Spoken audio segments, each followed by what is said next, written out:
Recorded Books Incorporated presents an unabridged recording of King Fisher's Road by Shepard Rifkin, narrated by John Randolph Jones.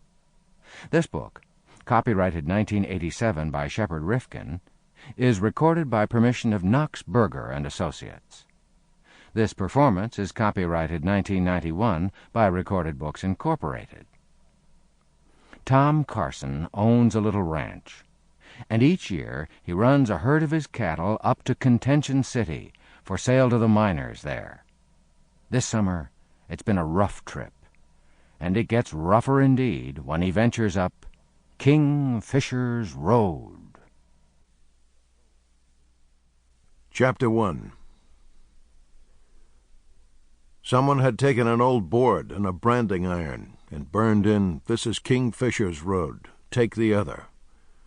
Then he had nailed it to a fence post. The barbed wire and the fence were also new, but the clay water tank a half-mile down the valley along King Fisher's Road was the same one Tom Carson had watered from a year ago. But there was a new barbed wire fence around the tank, as well as a new shanty. The tank was full of water, and Carson's 30 head of cattle, milling behind him, moaned as they smelled the water. They shoved against the wire, heedless of the blood pouring down from the deep gashes.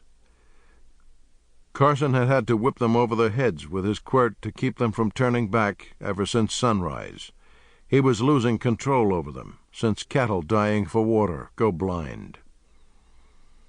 He reached down from his saddle and opened the gate. The cattle fought to be the first through. Carson's horse butted the ones on the outside in order to force them to make some sort of a regular line. She worked most of the time without any command. Her name was 10 cents. He called her that because she could stop on the usual dime and give him back 9 cents change.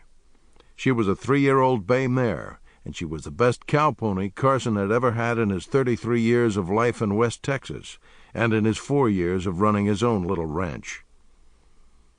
When all the cattle had passed through, she halted. A puff of wind passed overhead, and the windmill by the pond began creaking. She swiveled her ears forward, but remained still, even though she was just as thirsty as the cattle. Carson watched his cattle stumble down the slope.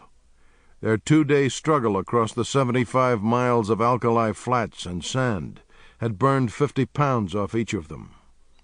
That meant he would get that much less money for them from the miners at Contention City, unless he could find a week's very good grass somewhere. Sample complete. Ready to continue?